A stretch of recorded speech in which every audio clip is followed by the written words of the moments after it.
From inside the warehouse at Oriole Park at Camden Yards, it is the MASN All Access Podcast. Paul Mancano and Brendan Mortensen here with you, fresh off of Valentine's Day and jumping right into spring training, Brendan. Yeah.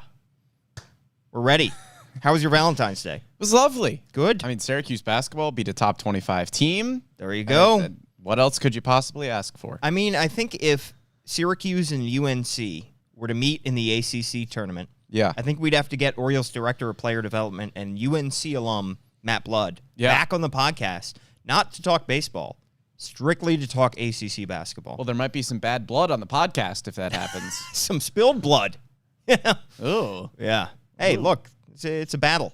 We're going to be talking about battles today. Not literal battles, Brendan. Metaphorical battles. Spring training. Roster they are battles. kind of literal battles.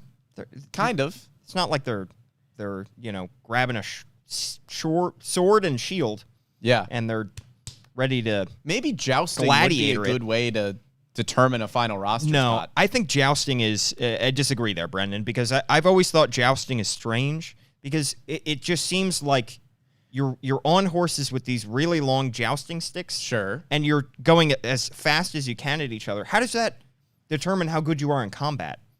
It seems more lucky. Because you got to use the big sword thing. It seems more lucky than anything, right? Because it's just who hits the other guy first and hardest. Listen, I don't know enough about jousting to know how much of it is the horse and how much of it is the person on the horse. We got to watch the, what was that Ben Affleck movie? Didn't he just do one? Batman.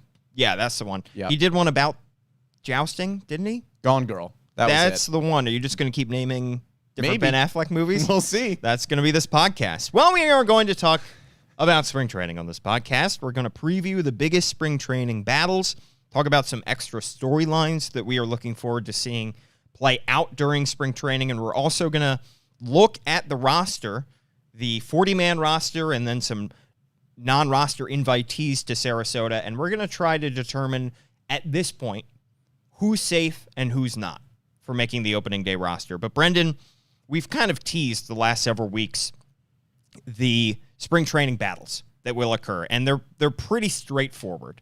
And I really have it broken down into three sections. One is starting pitching, seeing who are the five guys in the rotation come opening day, because we do think it's going to be five. Mike Elias has indicated they could go with six, but probably not. Two, who's in the bullpen, so 8 other pitchers can make the roster in addition to the 5 that are in the rotation.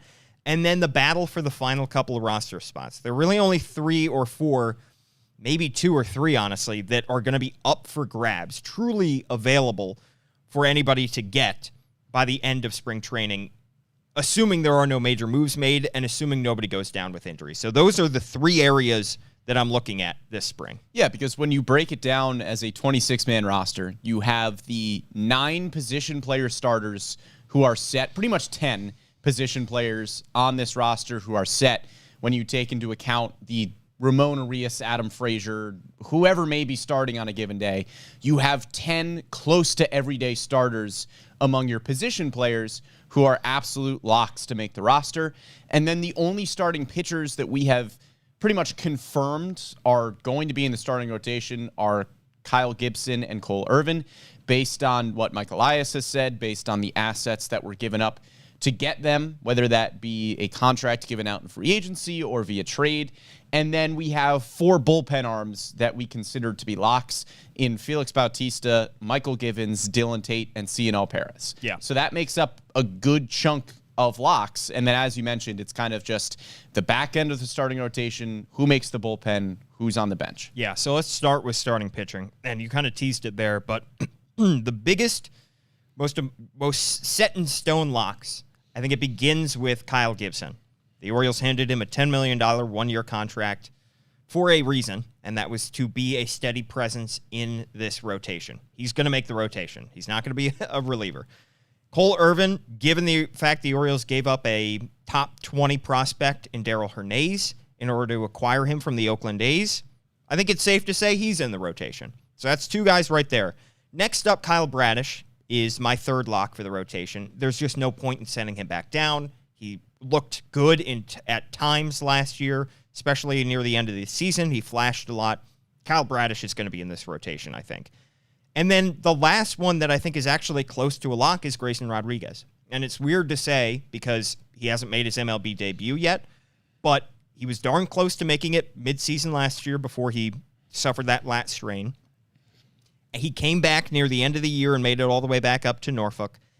And Mike Elias seems to have his full support behind Grayson Rodriguez as a big leaguer come opening day. Yeah, I have, in terms of the 100% locks, I just have Kyle Gibson and Cole Irvin. Yeah. I have Kyle Bradish at like a 90% because there's just always the chance that maybe Kyle Bradish looks terrible in spring training and just doesn't earn a spot in the starting rotation.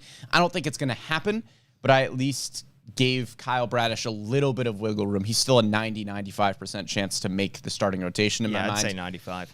Grayson Rodriguez, same sort of deal. I have him at like an 80-85% chance of making the starting rotation. I don't see a way in which Grayson Rodriguez comes to Sarasota healthy and he is not seen as one of the 5 best starting pitchers on this roster. Yeah.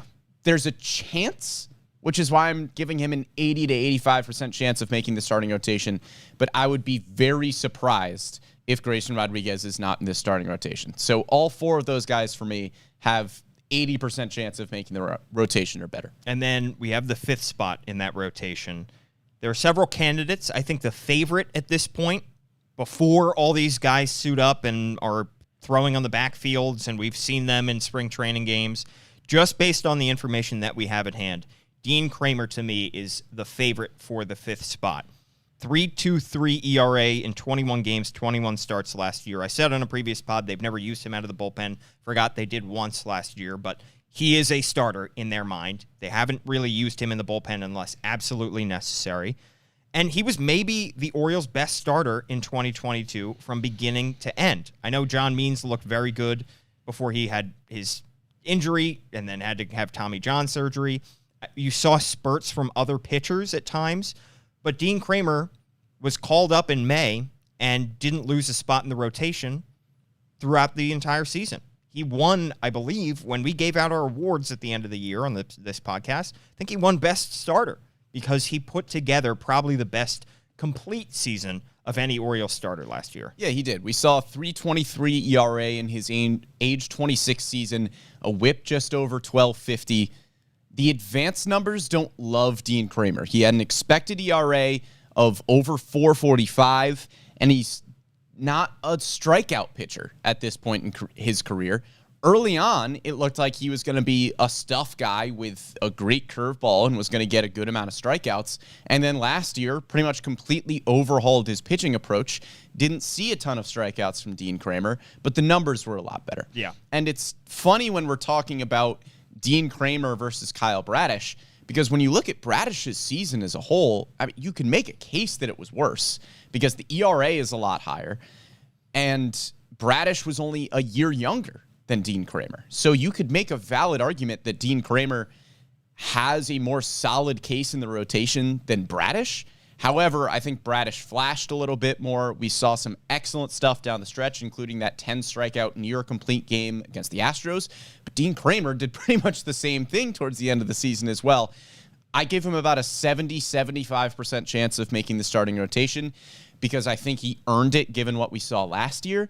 But I think some other guys could sneak in and give him some competition. And Bradish, you mentioned he's a year younger. He also has a lot less experience, major league experience, because Dean Kramer was called up for the first time back in 2020 and then bounced back and forth in 2021 before finally establishing himself this past year, whereas Bradish was a rookie this past season. So the Orioles are probably giving him a little bit more leeway, and they certainly like the upside, I think, that Bradish possesses. So Kramer as the favorite for the 5th spot. That does not rule out the possibility of Tyler Wells, who I think has an excellent case to be made. His ERA was more than a run worse than Dean Kramer's, but he flashed just as much potential at times as Kramer. It was consistency, and especially consistency in staying healthy for Tyler Wells that was lacking last year. The difference between Wells and Kramer, for me, like you mentioned, they were similar last year, but Kramer had the better ERA, even though Tyler Wells did have a better whip. And we've already seen Tyler Wells have success out of the bullpen.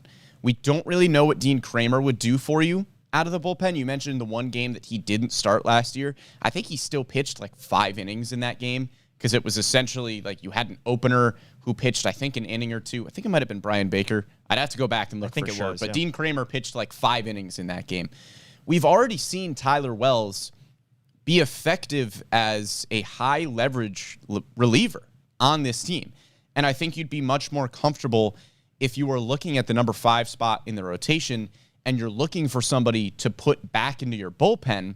You'd be much more comfortable with doing that with Tyler Wells, given the fact that you have already seen that he can be effective in that role. That's not to say that Dean Kramer couldn't be, but Dean Kramer had the better ERA as a starter last season, and Tyler Wells has already been a good bullpen arm. And the fact that Wells has suffered a couple injuries in his short big league career and suffered a major injury even before he came to the Orioles, maybe using him out of the bullpen and converting him back into a reliever keeps him a little bit fresher, a little bit healthier. Yeah. I don't know for sure, and I don't know if the Orioles are necessarily thinking that, but the experiment was a moderate success, moving him into the rotation last year, converting him to a starting pitcher. I don't think it hampers his development to reverse that and to send him back to the bullpen. And frankly, his development does not take precedent or does not take priority over guys like Grayson Rodriguez or eventually DL Hall. You know, wherever you're going to use him, he is going to have to be effective, Tyler Wells. He's not guaranteed to be a big piece of this team going forward. So just use him however he is most effective. And you mentioned DL Hall. I actually think there is a better chance that DL Hall makes the starting rotation than Tyler Wells. Really? Because I think if somebody is going to go to spring training and just absolutely dominate and show some unbelievable stuff and prove that he should be in the starting rotation, it's going to be DL Hall. He has the capability of doing that because we have seen the stuff flash before. We saw it last year at spring training. Was it the game against, I think, the Phillies in spring training a year ago? Inning. Where he pitches 1 inning, but he's pumping like 101. Yeah. And he's just striking everybody out. DL Hall could come back to spring training and do a similar thing this year, just flash better stuff than pretty much anybody who you're going to see at spring training outside of Grayson Rodriguez and make a solid case for the rotation. Nothing against Dean Kramer and Tyler Wells, but they just don't have the same kind of electrifying stuff that DL Hall has. Can he command it? Can he control it? Those are the questions. But in terms of the pure stuff, if the command and control is there, I think he has a decent shot at making the rotation. I don't like to deal out definitive statements on this podcast because we don't know. We're all just looking from the outside and estimating. That being said, I really don't think DL Hall makes this rotation. The more I've thought about it, the less likely it seems to me. Because Mike Elias has mentioned how Grayson Rodriguez answered every question he needed to in the minor leagues last year, and especially AAA Norfolk. He looked like he was ready to get the call, and he checked every box. DL Hall didn't, and that's part of the reason they brought him up as a reliever. I think there's work to do for DL Hall in AAA Norfolk, and I think pretty much no matter what he shows this spring training, it is spring training. It's only going to be in short spurts. We're only going to see him for a couple innings at a time. It's going to be against a lot of guys who, frankly, are not going to make big league rosters.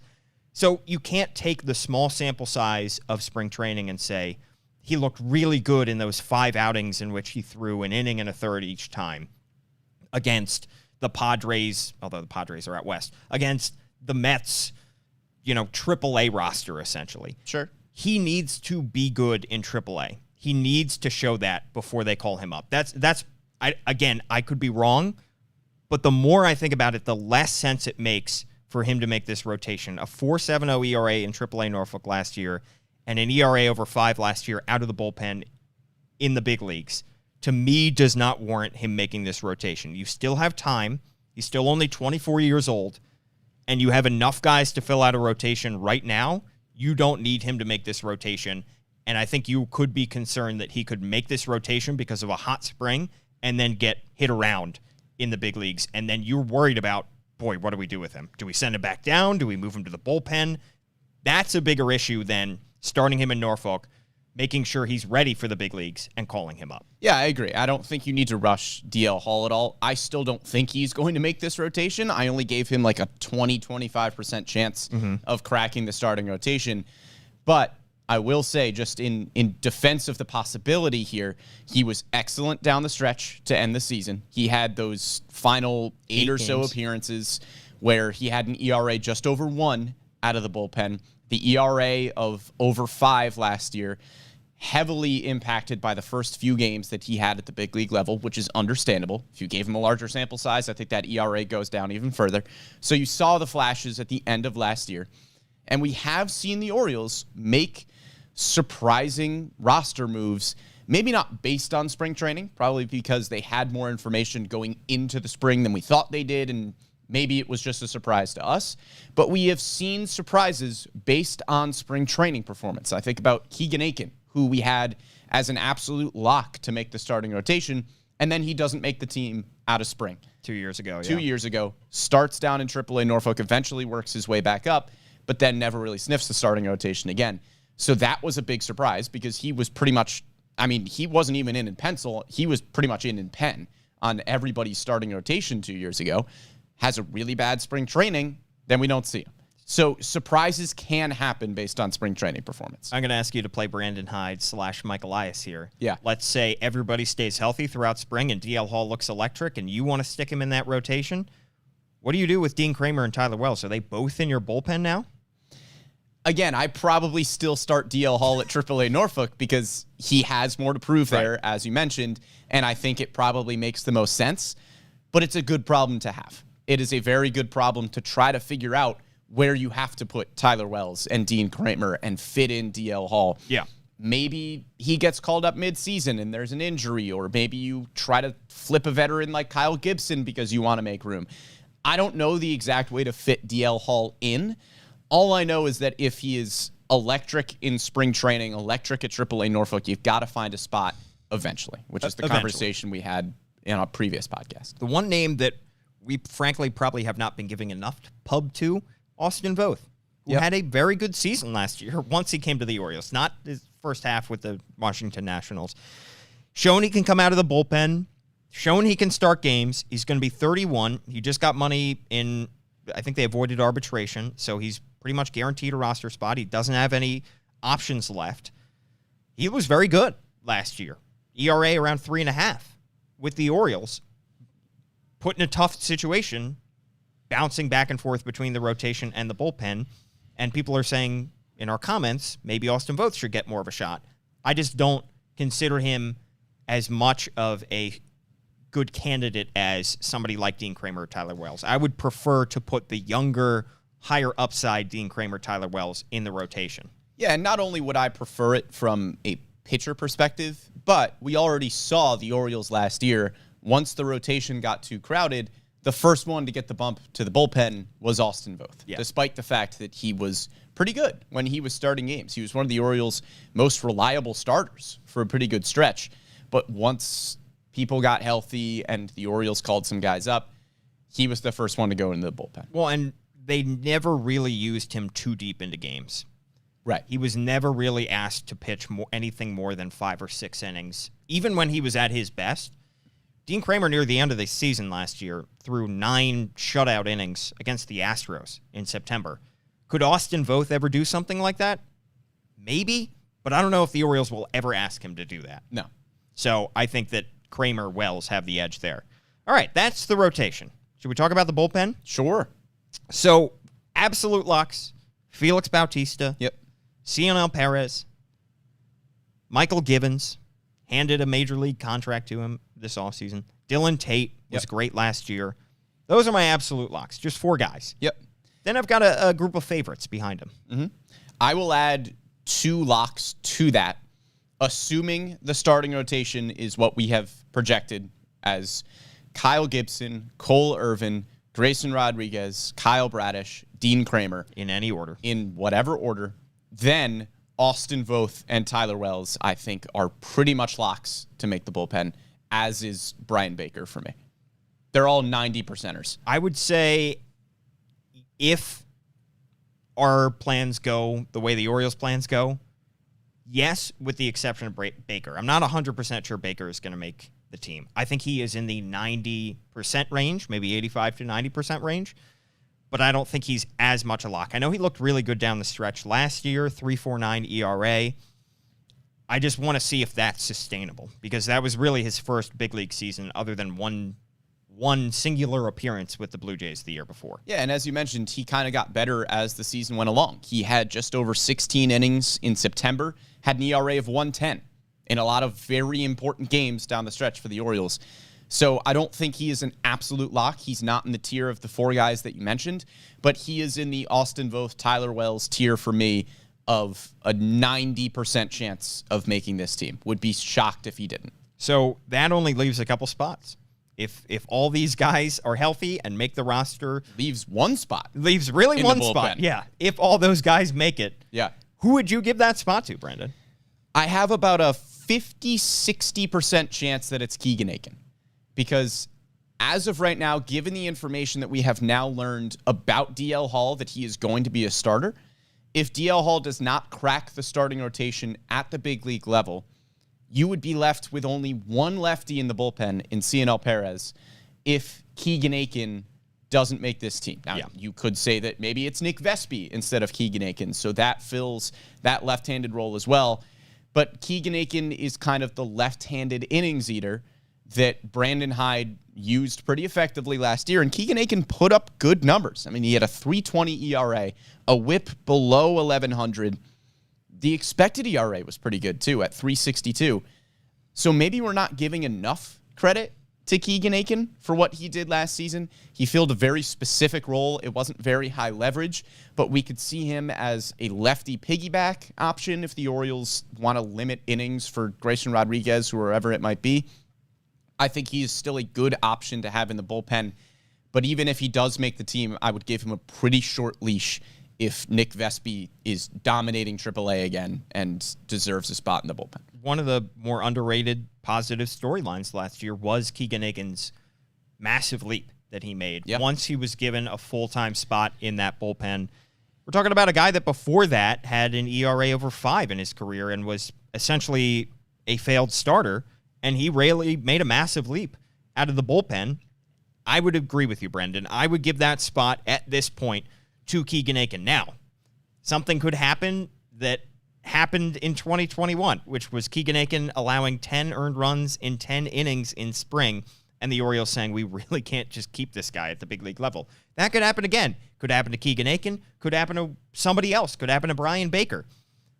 I think it could happen to CNL Perez, although I think CNL Perez has a pretty darn good shot at making this team because of how dominant he was at the big league level last year. So that could rule him out of the conversation, but if I were to write up my bullpen right now, my opening day bullpen, Keegan Aiken would make it. Yeah, he is my 8th and final spot.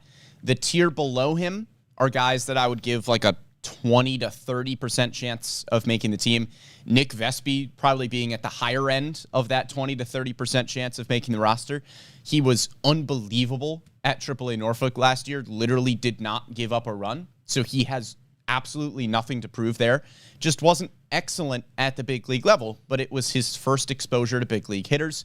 So I would hope that Nick Vespi, even if he doesn't make the team on opening day, is probably the first call from AAA Norfolk. And then Andrew Politi has a bit of an uphill battle as a right-hander in this bullpen. You would have to return him since he was a Rule 5 draft pick. Maybe he flashes in spring training, but the Orioles just kind of take a flyer with Politi in the Rule 5 draft. Not really sure if he makes this roster. And then Joey Crable as well. We haven't really talked about Joey Crable, even though he was pretty good last season. I think Michael Givens kind of took his spot. I don't really see an open roster spot at this point for Joey Crable. Nick Vespi, the question for him isn't just, is he good enough to make the opening day roster, but will he be healthy enough? I know he said that he plans on being full go come spring training, and he's going to be fine, and he will not have this sports hernia surgery affect his opening day plans, but the Orioles, a month or two before that, did expect him to miss opening day and to start the season rehabbing. Is he going to be 100% come opening day and be ready to make this team? That's a big question. And also, does he have the upside? I mean, I know he was excellent in AAA last year. He's a year younger than Keegan Aiken. He is a lefty, so maybe he could take Aiken's spot. But his fastball barely touches 90 miles an hour. And when he got hit last year, he got hit hard. 4.10 ERA is solid out of the bullpen, but Aiken was better, 3.20. And does Vespi have the upside? Even though he's an excellent AAA pitcher, is he going to be just essentially a quad A, a 4A pitcher, or is he going to be a legitimate big league reliever? And I think regardless of this goes for Vespi, this goes for Crable, I think these guys will get an opportunity. Even if they don't make the big league roster, I think that they are going to be in the big leagues at some point this year. We saw how much the Orioles churned through that bullpen to make sure guys were healthy and fresh. I expect a similar pattern this year. Yeah, they're going to be the first calls. Yes. If the Orioles need a bullpen arm. Nick Vespi is just such a weird case because if you have an ERA of literally 0 at AAA Norfolk, there's no point in staying there. But he just wasn't excellent, as you mentioned, at the big league level. So hopefully with another year of facing big league competition, we will see more from Nick Vespi. But as of right now, I don't have him making the opening day bullpen. And then Crable, his stock is down, unfortunately. He finished the season in a really rough stretch. The second half was not good for Joey Crable, and it finally ended in the last week of the season with him getting demoted to AAA. So I think that's why he's fallen out of this conversation. But he was with the big league team the entire season up until then. And he was pretty good. Yeah, he was solid. So Crable has a shot, stock pointing, arrow pointing down right now, but maybe he can turn things around. Yep. And then Politi, his Rule 5 draft status is a double-edged sword because it can help him because he's already on the 40-man roster, but it's also very easy to send him right back to the Red Sox. And if they were to send him right back to the Red Sox, the Orioles might prefer that because they would then have an open 40-man roster spot that they could use on somebody if they really needed to, if they wanted to sign one more free agent, if they wanted to promote somebody like a Franchi Cordero, who we'll talk about in a second. So I think Politi, unfortunately, has an uphill battle. I think it's interesting because this year, the Orioles are in a much different phase of team building. In previous years, we've seen Rule 5 draft picks come into camp, and we're saying, well, Richie Martin's the opening day shortstop because he's all they have. The Orioles aren't in that position this year. Rule 5 draft pick making the team would be nice and contributing, but they don't absolutely need this Rule 5 draft pick to be solid. One more name I do want to throw out there, Brendan, is Darwinzon Hernandez, who was traded for from the Red Sox, and then eventually DFA'd, cleared waivers, and was assigned to AAA Norfolk. So he would have to be added to the 40-man roster, but let's say you send Andrew Politi back, there's your 40-man roster spot. He looked good 2 years ago for the Red Sox, bad last year, and he's only 26 years old. So I think Darwinzon Hernandez is another guy who has an outside shot as a lefty of making this bullpen. Yeah, I'd put him in a tier below Vespi and Crable, but he still has a shot to make the big league roster. All right, final roster spot, talking position player-wise. Off the top, you mentioned how 10 spots are pretty much locked up. Yeah. You have the Adam Frazier, Ramon Arias, second base, third base. We'll talk about that in a minute. You have that platoon, whatever you want to do with it. Those guys are all making the team. Yeah. You need a spot for a backup catcher, so that's 11. That's going to be James McCann if he's healthy. That's 2 spots open. Yeah, the Orioles have to carry 13 pitchers and 13 position players. I'm not crazy about the rule. I think you should be able to do whatever you kind of want with messing with position players and pitchers. I don't think you can go 10 and 16, but you should maybe be able to go 14 and 12 if you really wanted to. Yeah, if you really felt like it. But they have to go 13 and 13, which leaves 2 spots. Yeah. Who are you giving those 2 spots to? I think the first one is pretty much Kyle Stowers. I should really say 3 spots. There's 3 spots. I think one of them is pretty much going to be Kyle Stowers. Right. I think that Stowers showed the most potential at the big league level last year. Had an OPS of 724 in 34 big league games. He was excellent in AAA, entering his age 25 season. Has a higher pedigree in terms of what we thought his potential could be as a prospect than guys like Ryan McKenna and Terran Vavra. So Kyle Stowers, I give the edge to as the 11th man. I think the real conversation comes with 12 and 13, but Kyle Stowers right now, I would give a 75% chance of making the opening day roster. Yeah, he makes too much sense to not have this opening day roster spot. And the Orioles showed a lot of faith in him down the stretch, giving him a good amount of playing time in the middle of what was then a race for the wild card spot. The other two spots, Brendan, once we sort of lock in Kyle Stowers, I think the favorites are Terrin Vavra and Ryan McKenna. Yep. Vavra is 26, McKenna is 26. Vavra, we talked about on our last podcast, kind of a mini Adam Frazier, although he is taller than Adam Frazier. I think Adam Frazier is listed as 5'10". Vavra is 6'1", so supersized Adam Frazier. Learning the ability to play first base, that's going to be massive for his chances of making this roster. And then McKenna is a right-handed hitting center fielder, good glove in center. Fast, would be a great, late game pinch runner. Can pinch hit if you're really worried about Cedric Mullins' splits, righty-lefty. McKenna, I think, has shown enough to make this opening day roster as well. I agree. And I think we saw exactly what Ryan McKenna's role is going to be last year. Yeah. He is a very good defensive replacement. And as you mentioned, if Cedric Mullins needs an off day, he is a good option against left-handed pitching. I think he had better OPS against lefties than Cedric Mullins did last year. So he is a pretty solid option there. He can play a good defensive center field, can play a good defensive wherever you need him to in the outfield. I don't think Ryan McKenna has the ceiling of an everyday starter at the big league level, but I think he has a very good role right now, which is just a backup outfielder who you can count on defensively, is a good pinch runner, and can hit pretty well against lefties. That's a solid role for Ryan McKenna. Probably won't get as much playing time as Kyle Stowers, but I think carrying 5 outfielders makes sense. And then Terrin Vavra serves more as a utility guy than just a pure outfielder. You pretty much have 2 utility guys on the bench at that point between Terrin Vavra and if Ramon Rios starts on the bench, or Adam Frazier, whoever it may be. All 3 of those guys are just kind of utility players wherever you need them to be.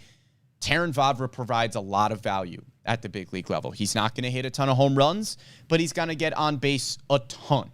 He's going to put up good at-bats. He's a valuable piece in the big leagues. Yeah, his ability to play first base may have kind of ended the conversation of could the Orioles add another first baseman to back up Ryan McKenna, or to back up Ryan Mountcastle, I should say. And McKenna, given how much Austin Hayes misses time, and it's unfortunate at this point in his career that he has kind of earned the label of being injury prone, and I know he is desperate as anybody to change that label, but it's nice to have McKenna who can fill in a extra large Orioles left field defensively and be solid offensively, give you enough offensively to replace Austin Hayes if he's banged up as well. And given Anthony Santander's defensive, lack of speed and solid arm, but lack of speed, nice to have McKenna as another option in the outfield. Yeah, and if we're counting Stowers, McKenna, and Vavra, and then you consider Adam Frazier as well, that pretty much gives the Orioles 7 outfield options.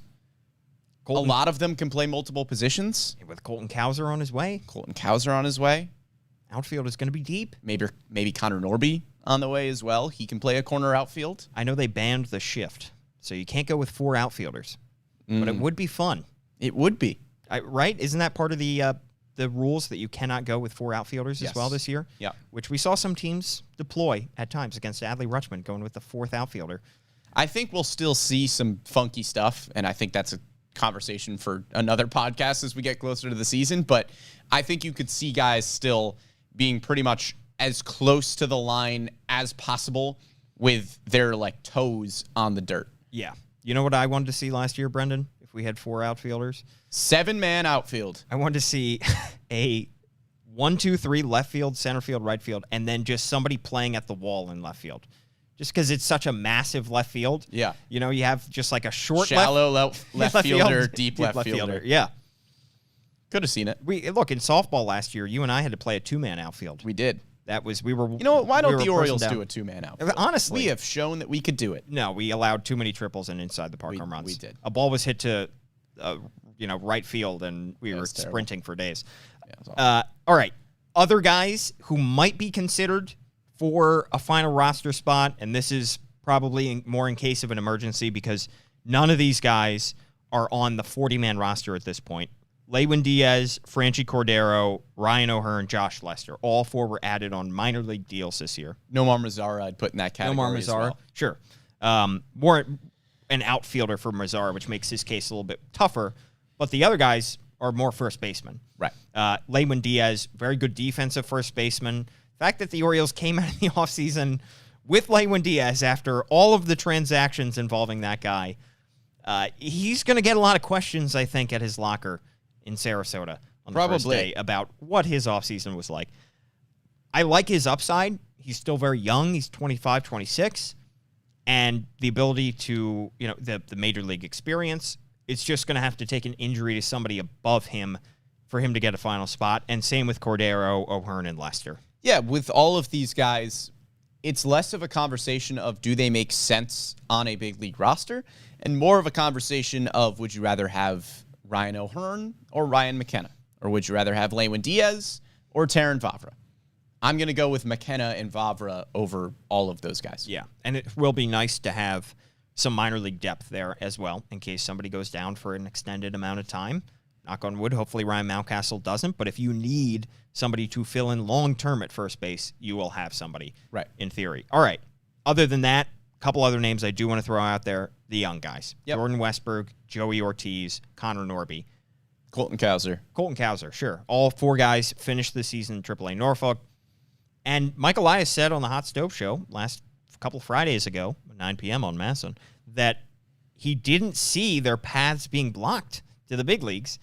I think that was more talk, and that was more trying to light a fire under them, although not like these guys need a fire lit under them. We're talking about 4 very motivated young players.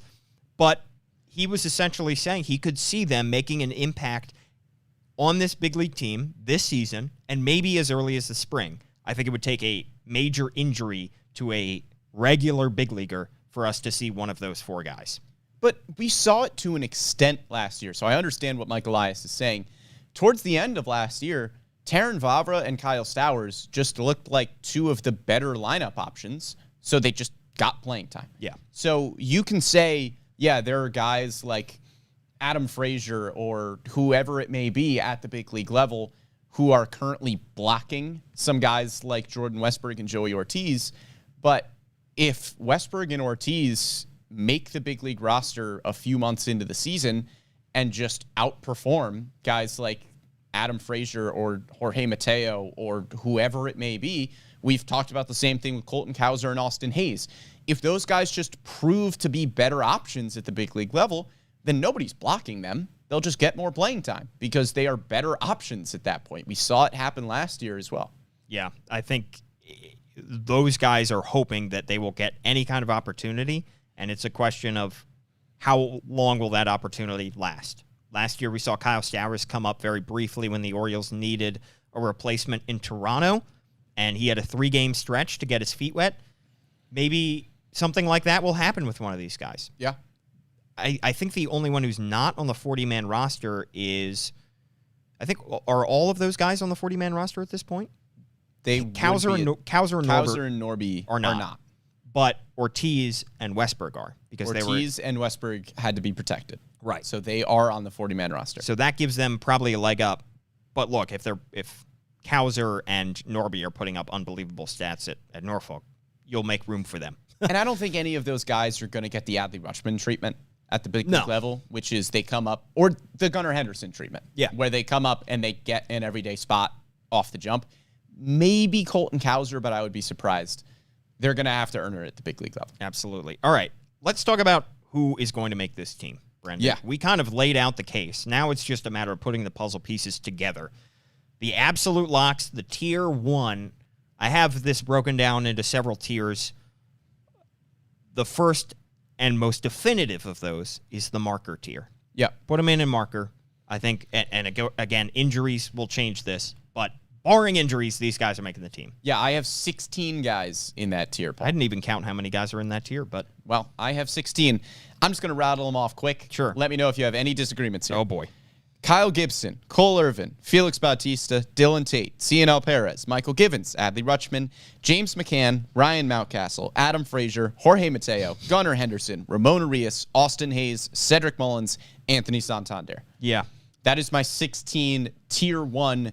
Put them in marker, Sharpie, whatever kind of marker you have. Just write them in. Yeah, I didn't go one for one there, but every name I heard I agreed with. Okay. I'll go to my next tier then. Sure. My next tier is pretty much locks, and this is just my tier 2. I have 3 guys in that tier. Kyle Bradish, Austin Voth, Tyler Wells. I have Tyler Wells in marker. Yep. I have Kyle Bradish in marker. Yep. Austin Voth is in my pen category. Not marker, pen. I can get behind both of those. And I do have 3 guys in that pen category, including Austin Voth. I have Grayson Rodriguez. I think only because it's so difficult for me to say this guy is an absolute lock when he hasn't made his MLB debut yet. Sure. I know he has all the talent in the world, and I know the Orioles really want him in that rotation. It's just tough for me to say this guy's making the team when he's 23 and hasn't pitched in the big leagues yet. Grayson Rodriguez is in tier 3 for me, which is 2 guys. Again, my final one is Dean Kramer. Oh, Dean Kramer. For my pen. Okay. Yeah. That next tier for me, my tier 3, guys that are just below Bradish, Voth, and Wells, Grayson Rodriguez and Brian Baker. Okay. Those are the 2 guys in that tier for me. I have a tier 3 of pencil. So you're going marker, pen, pencil? See how this is working? Yeah. I didn't name mine, but I did count them. These are clever. Yeah. Kyle Stowers is the only one in pencil that I have there. So is Stowers in your tier 4? He is in my tier 4. Okay. Kyle Stowers and Dean Kramer. Guys that I think made solid cases to make the big league roster last year and are still, I mean, my tier 4 at this point is not a toss-up. My tier 4 are guys that I give a 75% chance of making, 75-80% chance of making the big league roster. Okay. It's still my tier 4. I just am not as confident in Kyle Stowers as I am in Grayson Rodriguez. Same with Dean Kramer. Not quite as confident that Dean Kramer makes the starting rotation as I am that Grayson Rodriguez does. So there's still very good chance. Still think they're making the team. 75-80% chance for me. But they're in my tier 4. That's the 2 guys, Kramer and Stowers. Okay, my tier 4. Now we're getting into tournament. March Madness is around the corner. Yeah. Last 4 in, as Joe Lenardi would say. That's my tier 5. Okay. So that's my tier 4. Last 4 in. I wanted Kyle Stowers to get his own tier because I don't think he's one of the last 4 in. I think he's a step above that for me. My last 4 in are Brian Baker, Ryan McKenna, Keegan Aiken, Taron Vavra. Yeah, so we really just disagree on the placement of Brian Baker and Dean Kramer in terms of our tiers. I have Brian Baker in my tier 3. You have him in your last tier. My last tier is the final 3 in. Same kind of thing. My 3 guys, Keegan Aiken, Ryan McKenna, Taron Vavra. Yeah. That's my tier 5. Hopefully everybody's following all these names that we're just throwing out there. Yeah. But really the only guys for me that are question marks in terms of making the roster are the 3 guys that I have at least with a leg up. On the bubble. Keegan Aiken, Ryan McKenna, Taron Vavra. On the bubble, but they've made good cases. They're my last 3 in. And then the tier above them, which still has a slight question mark for me, but not a big one, is Dean Kramer and Kyle Stowers. Gotcha. Well, as any bracketologist would know, you have a last 4 in and a first 4 out. I do. And I have a first 4 out as well. Let me know if you disagree here, Brendan. Mine are Joey Crable, Nick Vespi, DL Hall, and Andrew Politi. Those are my first 4 out. Really? Yeah. Boy, they just needed to win a few more conference games. And they just couldn't get those, what do they call them? They don't call them tier 1 wins. What do they call them? Quad. They break them down into quad. They need a quad 1 win. Then my tier 6, my next 4 out, I have Lewin Diaz, Franchi Cordero, Darwinson Hernandez, Ryan O'Hearn. Yep. Are those the same? Same. Wow, remarkable. And then I mean, I just kind of grouped a larger tier at the bottom. Yeah. I had the just missing being Franchi Cordero, Ryan O'Hearn, Lewin Diaz, Darwinson Hernandez. And then I had the young and fun tier, which is Jordan Westberg, Joey Ortiz, Connor Norby, Colton Cowser. I hope I'm part of that tier. Yeah. I'm young and fun. Yeah, well. Young and fun, but you're not making the team yet. Wow. That's my tier there. That's okay. I'm young and I'm fun. Well, I would give them a bit of a higher % chance of making the opening day roster than you, but, you know, you never know. Then I would give them, or then I would give you, me to make the opening day roster. Gotcha. Which is why you're not in that tier. Yeah, Paul. gotcha. That's my tier 7. They need to win their conference tournaments. Yeah. And that's the same guys, Ortiz, Westberg. They need to go on a run in March and then steal an outright bid from somebody. Yeah. So, all right. A couple other questions that we should run through real quickly. Other storylines that we're looking forward to seeing play out over the course of spring training, Brendan. And I think a big one is, where does Ramon Urias play the most? I don't know if the Orioles are going to tip their hand in Sarasota, but I have an idea of how they'll deploy him during the regular season, assuming Adam Frazier, everybody else is healthy. Yeah, here's my theory, Paul. You want to hear my theory? Sure. I think he plays third base against right-handed pitching, because in that case you would put Gunnar Henderson at shortstop. And I think he plays second base against left-handed pitching. Did you look at my notes? I didn't. Did you look at my notes? I This did is not. exactly it. Wow. Look at us, huh? Sharing a brain. Yeah. I think he plays second base against lefties with Adam Frazier on the bench. This would be a great GM manager pairing. It would not be. Who would be GM? Who would be manager? I don't know. I play a lot of franchise mode. I make a lot of trades. So GM? Yeah, I think so. All right, I'll be manager. I can rally the troops. Sure. I can keep spirits high after a tough loss. Yeah. I've played a good amount of franchise mode. I feel confident in my GM abilities. We're gonna be on the same page here. Yeah. Yes, I have the same thing. And I think it makes a lot of sense because Adam Frazier, when you're facing a lefty, Frazier is a lefty, you don't want to necessarily put him at second base. I know Urias has reverse splits, has in his career as a righty, but I think those will kind of normalize the more at-bats that he gets over the course of his career. So Frazier in that instance, where you have Urias at second base, could be on your bench. He could be playing in the outfield. He could be in the corner outfield, probably right field. And then you'd have Mateo, who's a righty at shortstop, Gunnar, who's a lefty at third base. Yep. So you're going with two righties in the infield at second base and shortstop. Yep. A lefty because it's Gunnar Henderson. He has to play. Yeah, he's playing. So, yeah, he's going to be at third base. And then whatever you want to do with Frazier. If you want to put him in the outfield that day, if you want to DH him that day, or if you say we don't like his splits, he's going to be on the bench today. Yeah, and real quick, just to stay with the infield conversation, saw a comment on YouTube saying that Gunnar Henderson is too valuable to put on the right side of the infield at second base. We've gotten some questions about that. I'm not putting Gunnar Henderson at second base if I wouldn't avoid either. it. Yeah, and I think the Orioles would if they had to, and that's why we saw it for a short stretch last year. But I think he's going to be I think he's going to be shortstop, third base. He's too good on the left side of the infield to not put him on the left side of the infield. Yeah. And you don't want to hurt his development by putting him at second when he could be getting more reps at short and third.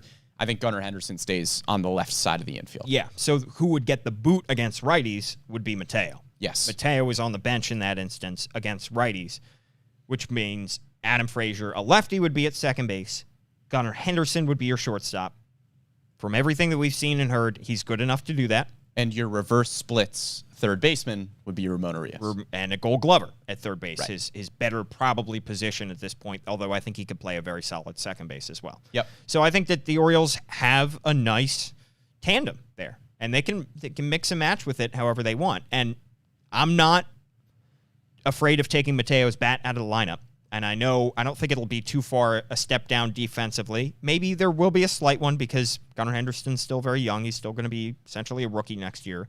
Mateo was, won the Fielding Bible Award, whatever that is, at shortstop. Maybe there will be a slight step down, but I think keeping Gunnar Henderson in the lineup is critical. And if you lose Mateo's low batting average, that's not the end of the world. Yeah, and there's a big difference between going from Jorge Mateo's defense at short to Ramon Urias' defense at short, which he was excellent at third, not so great at short, to Mateo to Henderson. Somebody asked on YouTube as well where we think Henderson will play better defense, shortstop or third base. I don't know. I think that he's only played about 200, 250 career professional games. So he really has not played a whole lot just yet. And it's good to keep that in mind when we talk about how many expectations are on this young guy. I think we'll see. I think he has a chance to be a better shortstop long term, but I think it's a tougher position to play.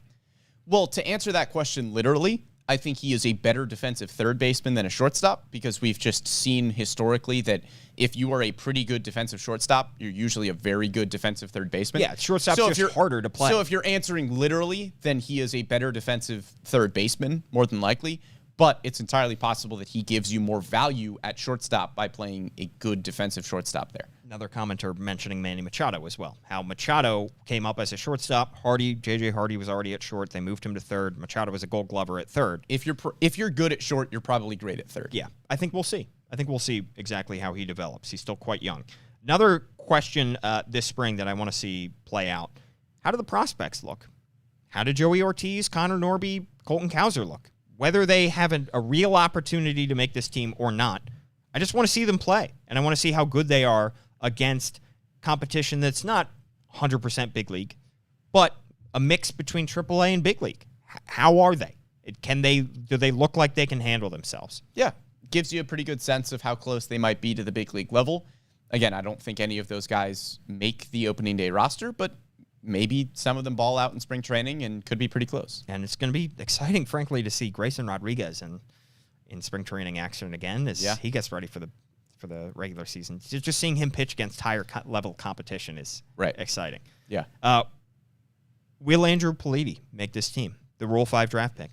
I think that is a conversation to be had because the Orioles have used their final couple roster spots on Rule 5 draft picks before. 4 of the Orioles' 6 Rule 5 draft picks under Mike Elias have made the opening day roster. Richie Martin, Drew Jackson, Max Soroller, Tyler Wells. The 2 that did not, Brandon Bailey and Michael Rucker, they were both returned in 2020.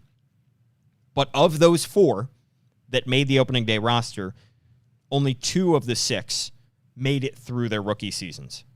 Richie Martin and Tyler Wells, and only 1 remains, and that's Tyler Wells, of the 6 draft picks that he's made. So Orioles are in a different phase of their team building. They, like I said, they don't need Politi to be good, but they clearly value the Rule 5 draft as a way to acquire talent. Will that be enough to get Politi onto this team? It's possible. It's possible. I think he has an uphill battle. I think there's a lot of good right-handed pitchers in this bullpen right now, so it would be very hard for him to crack the bullpen. He'd really have to sparkle come spring. A couple other questions, Brendan. Yep. Who's going to start on opening day? Brandon Hyde's going to get that question every day for the next 6 weeks. Yeah. Till he names the starter. I think there's really only 2 possibilities in my mind, and it's Kyle Gibson or Cole Irvin. I think Dean Kramer has the best outside chance out of those 2. If I'm putting my money somewhere, it's Cole Irvin. I think it's wide open. I'll be honest. I don't think any one of these has... I don't see any scenario where Grayson Rodriguez starts opening day. I just don't see it happening. He's the only one that I have definitely out. I don't think Kyle Bradish starts opening day either. I think there's a chance. I think there's a chance, but he wasn't incredible last year. He didn't really earn an opening day spot. In terms of starting opening day, he earned an opening day roster spot. What if he takes a massive leap this spring and he could is dominant? But again, this is going to be his first full season at the big league level.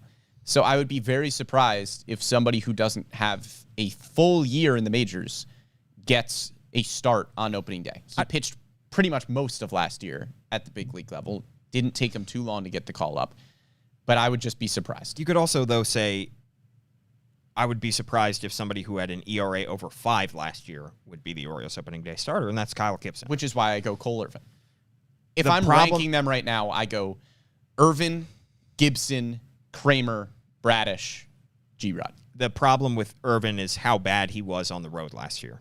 I think a 3.60 ERA at home at the Coliseum last year, struggled mightily on the road last year, and the Orioles opened at Fenway Park. That would be a massive hurdle for me. There's not a perfect option. There's not.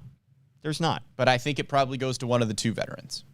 I think probably. I just think this one is more open than it has been in previous years. And I think it's wide open. Yeah. I think there's... I would not split it up between, say, it's Irvin or Gibson, and then everybody else is an outside shot. I think it's like 30% Gibson, 25% Irvin. So now we're talking 55%, and then you split the last 45% between Bradish and Kramer. So I agree. 20 and 25. I don't think anybody has a greater than 50% chance. I would give it like a 40-30, 20-10. Okay. I would give like 40% Irvin, 30% Gibson, 20 Kramer, 10 Bradish in my mind. Somebody's saying Irvin could start the home opener against the Yankees. He could. As a lefty. We'll see. We will see. The Orioles are going to mess around with it. But I think Irvin also had, not that it would matter a ton, but I think he had reverse splits as well as a pitcher. He was better against right-handed hitters than he was against left-handed hitters as well. We'll see. We'll see exactly how these guys look. That's 6 weeks away. Yeah. A couple other questions real quickly, Brendan. Yep. Will Mike Elias make any other moves before opening day? Yep. I think he will. Yep. I mean, minor or major, he will make a move. Probably not a big one, but I think he probably signed somebody to do a minor league deal somewhere. Michael Wacha is finally off the board, Brendan. We can stop saying his name. He signed with the Padres. Yeah. We can stop saying Michael Wacha's name on this podcast. We can stop trying to figure out where on earth he would fit into this starting rotation. He doesn't. That's the answer. He fits into the Padres rotation. He does not. Yep. Look at past history for Mike Elias if you want verification that he will make a move. I listed a couple of them last week. Adam Plutko was traded from Cleveland right before the season started a couple of years ago. Michael Franco was signed that same offseason, that same spring training in 2021.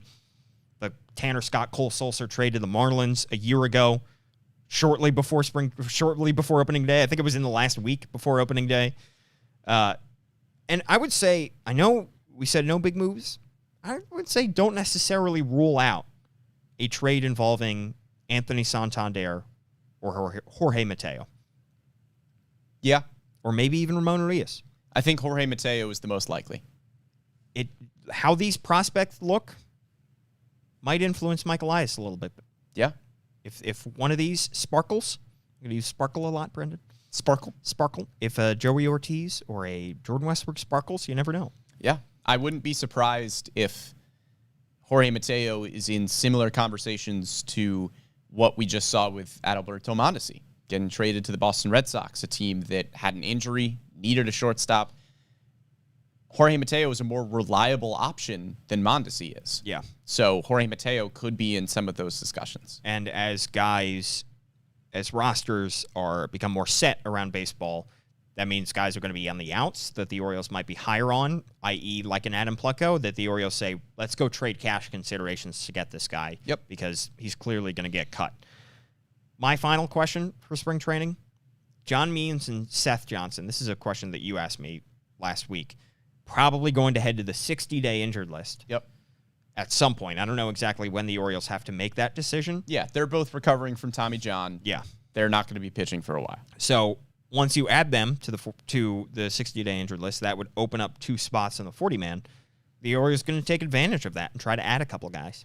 I think they could. They don't need to. Yeah.